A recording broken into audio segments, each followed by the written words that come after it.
విజ్ఞతకు వదిలేస్తూ అధ్యక్ష మీరు సమయం ఇచ్చినందుకు ధన్యవాదాలు. మా పొన్నం ప్రభాకర్ అన్న గారు ట్రాన్స్పోర్ట్ డిపార్ట్మెంట్ పద్దు కూడా ఈరోజు ఉంది. ఎవరు కూడా ట్రాన్స్పోర్ట్ గురించి మాట్లాడతలేరు. మా పొన్నం గారు ఏమైనా చిన్నబోతారేమో అని నేను మాట్లాడదామని అనుకున్నా. అయితే అధ్యక్ష ముఖ్యంగా హరీష్ రావు గారు ఒక్క నిమిషం కంక్లూడ్ చేస్తారు. క్లోజ్ చేయండి. మరి మీరు మేము మా ప్రభుత్వంలో హరీష్ రావు గారు మళ్ళీ కౌంటర్ మేము కాంగ్రెస్ ప్రభుత్వంలో మీ నియోజకవర్గానికి ఎన్ని డబ్బులు ఇచ్చినాం, మీరు మీ ప్రభుత్వంలో మీ నియోజకవర్గానికి ఎన్ని డబ్బులు ఇచ్చారనే చెప్పండి. రైతులు అన్నది వాళ్ళ ఖాతాలలో అకౌంట్స్ మిస్టేక్ ఉండొచ్చు, డాటా నాట్ ఫౌండ్ ఉండొచ్చు, ఆధార్ మిస్ మ్యాచ్ ఉండొచ్చు, టెక్నికల్ మిస్టేక్స్. మీ ప్రభుత్వంలో కూడా రుణమాఫీ కానీ వేల అకౌంట్స్ ఉన్నాయి మీ నియోజకవర్గంలో, మీ ప్రభుత్వంలో కూడా. కాబట్టి అది విషయం కాదు. సబ్జెక్ట్ ఏంటంటే మీ నియోజకవర్గానికి ఎన్ని కోట్ల రూపాయలు కాంగ్రెస్ గవర్నమెంట్ లో వచ్చినాయి,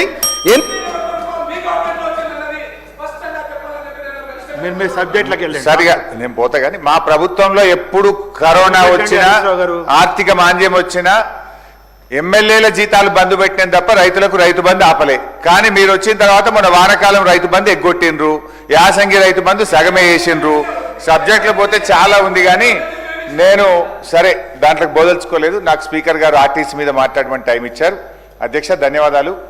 గౌరవనీయులు పొన్నం ప్రభాకర్ గారు చాలా ఎనర్జెటిక్ మినిస్టర్. ఎందుకంటే వారి గురించి ఎవరు ఏం మాట్లాడతలేరు. ఒక మా కురంనేని గారు కొంత మాట్లాడినట్టున్నారు కార్మిక నాయకులుగా. అయితే అధ్యక్ష రెండు విషయాలు, ఆర్టీసీ అండ్ ట్రాన్స్పోర్ట్. ముఖ్యంగా ట్రాన్స్పోర్ట్ విషయంలో నాది ఒకటే సూచన మంత్రి గారితో. కొంత కాలుష్యకారక వాహనాలు సిటీలో పెరుగుతూ ఉన్నాయి. దాన్ని తగ్గించడానికి కొంచెం ఆ టెస్ట్ చేయడము, ఆ కాలుష్యాన్ని నియంత్రణ చేయడానికి. అంటే కొన్ని వాహనాలు మనం రోడ్డు మీద ప్రయాణిస్తుంటే చాలా దట్టమైనటువంటి పొగ వస్తున్నటువంటి వాహనాలు, అవి ప్రైవేట్ వాహనాలు కావచ్చు, ప్రభుత్వ వాహనాలు కూడా కనబడతా ఉన్నాయి.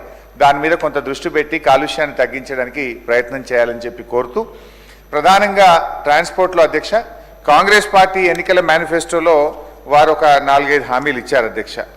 దాంట్లో ఏ ఒక్క హామీ మీద కూడా ఇంతవరకు అమలు కాలేదు. కనీసం ఆ ప్రయత్నం కూడా ప్రారంభం కాకపోవడం కొంత బాధ కలిగిస్తూ ఉంది. ముఖ్యంగా మొట్టమొదటిది ఆర్టీసీ కార్మికులను ప్రభుత్వంలో విలీన ప్రక్రియ చేసి 2 PRC బకాయిలు వెంటనే చెల్లిస్తాము. ఇది కాంగ్రెస్ పార్టీ మేనిఫెస్టోలో మొదటి హామీ. వచ్చే PRC పరిధిలోకి ఆర్టీసీ కార్మికులను తెస్తాము. మూడవది రాష్ట్ర ప్రభుత్వ ఉద్యోగులతో సమానంగా వసతులు సదుపాయాలు కల్పిస్తాము. 4వ హామీ ఆర్టీసీలో యూనియన్ను పునరుద్ధరిస్తాము. సరే, ఈ మాటలు నమ్మి కార్మికులంతా కూడా మీకు ఓట్లేశారు, మీ ప్రభుత్వం అధికారంలో రావడానికి ప్రయత్నం చేశారు. నేను కొత్త ఏం చెప్తలేను, మీ మేనిఫెస్టోలో చెప్పిన విషయాలే చెప్తున్నాను. ఇందులో ఏ ఒక్కటన్నా అమలు చేశారా? కనీసం అమలుకు సంబంధించిన కార్యాచరణ ఏమైనా ప్రారంభమైందా? ఎప్పటిలోగా చేస్తారో గౌరవనీయులైనటువంటి మంత్రి గారు చెప్పాలని చెప్పి మీ ద్వారా వారిని కోరుతా ఉన్నాను. మా ప్రభుత్వం ఉన్నప్పుడే ఈ ఆర్టీసీని ప్రభుత్వ ఉద్యోగులుగా పరిగణిస్తూ ఆ రోజు మేము నోటిఫికేషన్ ఇచ్చాం. దురదృష్టవశాత్తు అప్పుడున్న గవర్నర్ గారు సహకరించకపోవడం, చాలా రోజులు ఫైల్ పెట్టుకోవడం, అంతలో ఎలక్షన్ నోటిఫికేషన్ రావడంతో ఉత్తర్వులు ఇచ్చాం, జీవో ఇచ్చాం, కానీ అమలు డేట్ను ప్రకటిస్తూ దాన్ని మరి చేయలేకపోయాం మేము. సార్, మరి మీరు ఎప్పటి నుంచి చేస్తారు ఒక ఖచ్చితమైన డేట్ను? ఎందుకంటే ఆ రోజు నిర్ణయం అయిపోయింది, అసెంబ్లీలో బిల్లు కూడా పాస్ అయింది, గవర్నర్ ఆమోదం కూడా తెలిపింది. సో అపాయింటెడ్ డేట్ ఎప్పుడు ఇస్తారు, ఎప్పటి నుంచి వాళ్ళు ప్రభుత్వ ఉద్యోగులుగా గుర్తిస్తారు? ఎందుకంటే మీ మేనిఫెస్టోలో కూడా వారికి మాట ఇచ్చారు కనుక దాన్ని ఖచ్చితంగా చెప్పాలని చెప్పి నేను గౌరవనీయులైన మంత్రి గారిని కోరుతా ఉన్నాను అధ్యక్ష. ఇకపోతే అధ్యక్ష, PRC పరిధిలోకి కార్మికులను తెస్తామన్నారు. దానిపైన ఏమైనా నిర్ణయం తీసుకున్నారా? ఎప్పటిలోకి చేస్తారో చెప్పండి. తర్వాత ఆర్టీసీలో చనిపోయినటువంటి కార్మికులకు వాళ్ళ పిల్లలకు ఉద్యోగాలు ఇచ్చేటువంటి అవకాశం గతంలో లేదు. మా ప్రభుత్వం వచ్చిన తర్వాత వాళ్ళ పిల్లలకు ఉద్యోగాలు ఇస్తూ కారుణ్య నియామకాలు చేపట్టాం. అయితే కాంగ్రెస్ ప్రభుత్వం వచ్చిన తర్వాత ఆ కారుణ్య నియామకాలను ఏం చేసిందంటే 3 ఏళ్ల పాటు వాళ్ళు ట్రైనీగా పనిచేయాలని చెప్పి నిర్ణయం తీసుకున్నారు.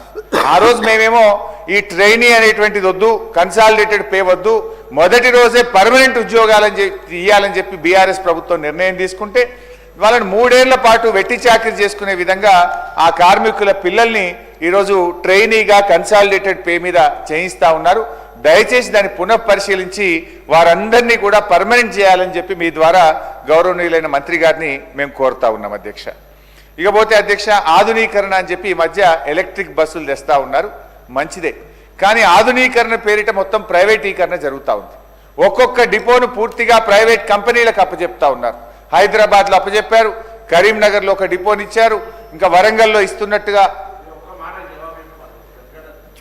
ఆన్సర్లు చెప్తా కానీ ఒక రాంగ్ ప్రచారం సార్. ఈవీ బస్సులకు సంబంధించి కొత్తగా కేంద్ర ప్రభుత్వం ఇచ్చిన పథకం కింద ఇప్పుడు తీసుకురావడానికి హైదరాబాద్ మొత్తంలో ఈవీ బస్సులు తేవాలని ప్రయత్నం చేస్తూ ఉన్నాం. దానికి సంబంధించి డిపోలు ప్రైవేటైజేషన్ అనే ముచ్చట లేనే లేదు.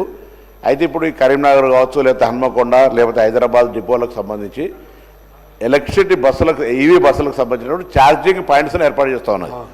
ఇది ప్రైవేటైజేషన్ సంబంధించి ఊరికేనే, అది కూడా ఈ అగ్రిమెంట్ కూడా వాళ్ళు ఉన్నప్పుడే జరిగింది అధ్యక్ష. నేను కొత్తగా వచ్చింది చేసింది ఏం లేదు, అది వారికి తెలుసు. జస్ట్ వారు మరి రాంగ్ అప్రహెన్షన్ క్రియేట్ చేద్దని చెప్తారు గౌరవ సీనియర్ సభ్యులు. ప్లీజ్. అంటే ఒక్కొక్క డిపోను పూర్తిగా ప్రైవేట్ వాళ్ళకి అప్పచెప్తూ ఈ మధ్య మీరు ఇస్తున్నారు. సో దానివల్ల కార్మికుల్లో కొంత ఆందోళన ఉన్నది. అంటే ఇట్లా మొత్తం అన్ని డిపోలు పోతాయా అనే ఒక ఆందోళన. ఇప్పుడు హైదరాబాద్లో డిపోలు అప్పచెప్పిన తర్వాత హైదరాబాద్లో పనిచేస్తున్న కార్మికుల్ని జిల్లాల్లోకి ట్రాన్స్ఫర్ చేస్తున్నారు. వాళ్ళ పిల్లలు ఇక్కడ చదువు